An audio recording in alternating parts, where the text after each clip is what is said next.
ક્યારેય કોઈને જોઈને એવું લાગ્યું છે કે અરે વાહ, આ તો બિલકુલ એમના પપ્પા કે મમ્મી જેવા જ છે. અમુક ગુણ જાણે વારસામાં જ મળતા હોય એવું લાગે નહીં? તો આજે આપણે એક એવી જ મસ્ત ગુજરાતી કહેવતની વાત કરવાના છીએ જે ખાલી ગુજરાત પૂરતી સીમિત નથી, પણ એનો પડઘો તો આખી દુનિયામાં સંભળાય છે. ચાલો જોઈએ આખી વાત શું છે. આપણે ઘણીવાર જોયું હશે, ખરું ને, કે કોઈ મોટા ગાયકના દીકરા દીકરીના ગળામાં જાણે સરસ્વતી પહેલેથી જ બેઠી હોય, કે પછી કોઈ ખેલાડીનું સંતાન નાનપણથી જ એ રમતમાં માહિર હોય. તો સવાલ એ થાય કે આવું કેમ? શું આ બધું શીખવાડેલું હોય છે કે પછી કંઈક બીજું જ છે આની પાછળ? હા, એવું જ લાગે છે. જાણે અમુક આવડતો તું શીખવાડવી જ નથી પડતી, એ તો જાણે લોહીમાં જ હોય, જન્મથી જ. અને બસ આ જ વિચાર પર આપણી આખી વાતચીત ટકેલી છે. અને આ વિચારને પકડવા માટે આપણી ગુજરાતી ભાષામાં એકદમ જોરદાર કહેવત છે. ચાલો એ કહેવતને જરા નજીકથી જોઈએ. મોરના ઈંડા ચીતરવા ન પડે. આનો મતલબ શું? સીધી વાત છે, મોરના ઈંડા પર જે સુંદર ડિઝાઇન હોય છે એ કુદરતી હોય છે. કોઈ કલર લઈને એને રંગવા નથી બેસતું. તો એ જ રીતે જે અસલી ટેલેન્ટ છે, જે ગુણ વારસામાં મળ્યા છે, એને કોઈ દેખાડો કરવાની જરૂર નથી. એ તો સમય આવે આપોઆપ દેખાઈ જઈ જાય છે. કેટલી સરળ પણ કેટલી ઊંડી વાત છે, નહીં? બસ થોડાક શબ્દોમાં આખી વાત સમજાવી દીધી. વારસો, જન્મજાત પ્રતિભા બધું જ આવી ગયું. અને મોરના ઈંડાનું ઉદાહરણ, વાહ, એકદમ પરફેક્ટ.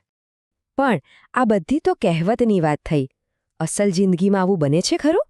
ચાલો કેટલાક એવા ઉદાહરણો જોઈએ જે સાબિત કરી દેશે કે આ કહેવત 100% સાચી છે. અને આનું સૌથી મોટું ઉદાહરણ તો આપણને ક્રિકેટના મેદાન પર જોવા મળે છે. આપણે સુનિલ ગાવસ્કરને જોયા, પછી તેમના દીકરા રોહનને પણ રમતા જોયા, અને હવે તો માસ્ટર બ્લાસ્ટર સચિન તેંડુલકર પછી તેમના દીકરા અર્જુન તેંડુલકર પણ મેદાનમાં છે. આ શું બતાવે છે? એ જ કે પ્રતિભા એક પેઢીમાંથી બીજી પેઢીમાં જાય છે. હા, એ વાત સાચી કે મહેનત તો કરવી જ પડે, પણ જે શરૂઆતની આવડત હોય, જે સ્પાર્ક હોય, એ તો વારસામાં જ મળે. સારું, તો આ વાત શું ખાલી આપણી જ છે? ગુજરાતીઓ કે ભારતીયો જ આવું માને છે? ના, જરાય નહીં. તમને જાણીને નવાઈ લાગશે કે આ જ વિચાર આખી દુનિયામાં અલગ અલગ રીતે કહેવાય છે. મતલબ કે કહેવાની રીત અલગ હોઈ શકે, શબ્દો અલગ હોઈ શકે, ઉદાહરણો અલગ હોઈ શકે, પણ જે મૂળ વાત છે, જે સત્ય છે, એ એક જ છે કે અમુક ગુણ વારસામાં જ આવે છે. આ એક યુનિવર્સલ હ્યુમન ટ્રુથ છે. દાખલા તરીકે હિન્દીમાં એક બહુ સરસ કહેવત છે, હોનહાર બિરવાન કે હોત ચીકને પાત. એટલે કે જે છોડ આગળ જતા મોટું વૃક્ષ બનવાનું હોય ને, એના પાંદડા શરૂઆતથી જ એકદમ સુવાળા અને ચમકદાર હોય. મતલબ કે પૂતળાના પગ પારણામાં દેખાઈ જાય. શરૂઆતના સંકેતો જ ભવિષ્ય બતાવી દે છે. હવે અંગ્રેજીમાં જોઈએ, ત્યાં પણ આ જ વાત કહેવાય છે. એમની એકદમ ફેમસ કહેવત છે, the Apple doesn't fall far from the tree. એટલે કે સફરજન એના ઝાડથી બહુ દૂર ના પડે. કેટલી સાદી વાત છે. સંતાનોમાં માતા પિતાના ગુણ દેખાય ત્યારે આનાથી વધુ સચોટ કહેવત કઈ હોઈ શકે? અને હજુ એક છે, a chip off the old block. આ પણ મસ્ત છે. વિચારો કે એક મોટો લાકડાનો ટુકડો છે અને એમાંથી એક નાની ચિપ એટલે કે નાનો ટુકડો તૂટે છે. તો એ નાનો ટુકડો મોટા ટુકડા જેવો જ હોવાનું ને? બસ એ જ વાત છે. સંતાનો એમના માતા પિતાની જે એક નાની આવૃત્તિ છે.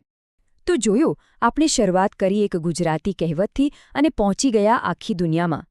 ચાલો ફટાફટ આખી વાતનો સાર શું છે એ જોઈ લઈએ. તો પહેલી વાત, આપણી કહેવત મોરના ઈંડા ચીતરવા ન પડે એ જન્મજાત ટેલેન્ટની વાત કરે છે. બીજી વાત, ક્રિકેટ જેવા રિયલ લાઈફ ઉદાહરણો આ વાતને સાચી સાબિત કરે છે. અને ત્રીજી અને સૌથી મહત્વની વાત, આ વિચાર ખાલી આપણો નથી, આખી દુનિયાની અલગ અલગ સંસ્કૃતિઓ પોતપોતાની રીતે આ જ વાત કહે છે. આ જ તો મજા છે. વાત એક જ છે, સત્ય એક જ છે, પણ એને કહેવાની, એને સમજાવવાની રીતો કેટલી બધી છે. અલગ અલગ ભાષાઓ જાણે એક જ દીવાને અલગ અલગ રીતે પ્રકાશિત કરતી હોય એવું લાગે છે. તો હવે આના પર વિચારવા જેવું ખરું. આપણી આસપાસ, આપણા પરિવારમાં કે પછી ખુદ આપણી અંદર એવા કયા ગુણ છે જે આપણને વારસામાં મળ્યા હોય એવું લાગે છે? ક્યારેક શાંતિથી વિચારજો આ વિશે.